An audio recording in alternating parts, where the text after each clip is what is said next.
Le petit chaperon rouge. Il était une fois une petite fille qu'on appelait Chaperon rouge. On lui avait donné ce nom parce que sa maman lui fait un très joli bonnet rouge. Et à l'époque, le bonnet s'appelait des chaperons. Au village, quand on la voyait arriver, on disait « Tiens, voilà les chaperons rouges ». Le petit chaperon rouge avait une grande maman qui vivait à l'autre bout de la forêt. La vieille dame très âgée ne sortait pas beaucoup de sa maison. Un jour, sa maman lui dit « Grand-maman est malade. Je fais ce matin des galettes que ta grand-maman aime tant. Sois gentille. Va donc les lui porter avec ses fromages et ses petits pots de confiture. Mais ne quitte pas les sentiers, car papa a vu des loups qui rôdaient dans la forêt. » Le petit chaperon rouge remit de se méfier puis, toute joyeuse, elle mit sa cape rouge, son bonnet rouge et elle prit son petit panier. Ne traîne pas en chemin, recommandant la maman. Ne parle à personne et reviens avant la tombée de la nuit. Le petit chaperon rouge lui donna un grand baiser et partit en sautillant. Or, tout après de là, un loup affamé rôdait dans les bois. Soudain, il vit l'enfant. Miam, miam. L'eau lui monta à la bouche et il se lécha les babines en pensant au succube dîner qu'il allait faire. Mais pas ici, pensait-il, on pourrait me voir de la maison. Il s'approcha de la petite fille. « Bonjour, lui dit-il. » Le petit chaperon rouge se mit à trembler en apercevant le loup, mais celui-ci reprit en souriant jusqu'aux oreilles. « Comment t'appelles-tu » Le petit chaperon rouge répondit peureusement l'enfant. « Et où vas-tu comme cela » demanda le loup d'une voix douce. Une voix si douce que la petite fille se sentit aussitôt rassurée. « Je vais chez ma grand-mère, » explique le petit chaperon rouge. « Elle habite tout au bout du sentier. » Le loup connaissait très bien la petite maison.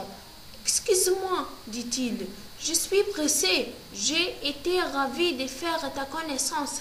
À bientôt. » À ce moment, il s'enfuit à toutes jambes dans la forêt et, ayant pris un raccourci, il arriva bon premier devant la maison de la grand-mère. Toc, toc, toc. Il frappa. « Qui est là ?»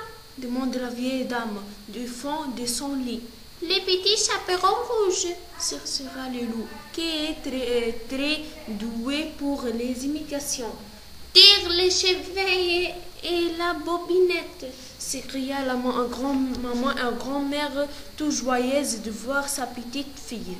Le loup tira la chevillette et la porte s'ouvrit. La grand-mère sursauta d'effroi. « Laisse-moi en vie, supplia-t-elle. Je te donnerai tous mes provisions. » Mais le loup avait un projet plus urgent. Il se précipita sur la grand-mère, lui arracha sa chemise de nuit, son bonnet de dentelle, et il enferma la vieille dame dans une armoire. Sans perdre une seconde, il enfila la chemise et le bonnet. Puis se coucha dans le lit, tira la couverture de laine jusqu'à son nez et il attendait. Pendant ce temps, le petit chaperon rouge arriva avec son panier de provisions et un beau bouquet de fleurs qu'elle avait pris le temps de cueillir. Elle frappa à la porte. Toc, toc. « Qui est là ?» demanda le loup, imitant la voix de la grand-mère. « Le petit chaperon rouge. » Tire la chevillette et la bobinette, s'écria le loup. La petite fille se haussa sur la pointe des pieds, tira la chevillette et elle entra. Toute souriant, elle se dirigea vers le lit de la vieille grand-mère. Mais en s'approchant, elle se dit que sous son bonnet, sa grand-mère avait vraiment une drôle de tête ce jour-là. « Oh, grand-mère, tu as des grands yeux. C'est pour mieux te voir, mon enfant, » dit le loup en gloussant. Tu as des grandes oreilles. C'est pour mieux t'entendre, mon enfant. Et tes dents, s'écria le petit chaperon rouge. Tu en as des grands dents. C'est pour mieux te manger, mon enfant, hurla le loup. Il rejeta la couverture et griffe en avant. Il se précipita vers la petite fille, criant de toutes ses forces. Elle s'échappa vers la porte, mais elle tremblait tellement qu'elle n'avait pas à l'ouvrir. Or, le papa du petit chaperon rouge coupait du bois tout après de là. Entendant des cris, il courut à toute allure vers la maisonnette. En arrivant, il aperçut le loup et les petits chaperons rouges à travers la fenêtre. Il se précipita et, d'un coup de hache, tua le loup. Il était temps. Avec ses griffes, l'animal avait déjà accroché la robe du petit chaperon rouge. Le bûcheron serrait son enfant contre son cœur lorsqu'il entendit ce coup frapper dans l'armoire. C'était la grand-mère, bien sûr. La grand-maman était très heureuse de les voir et l'embrassa tous les deux.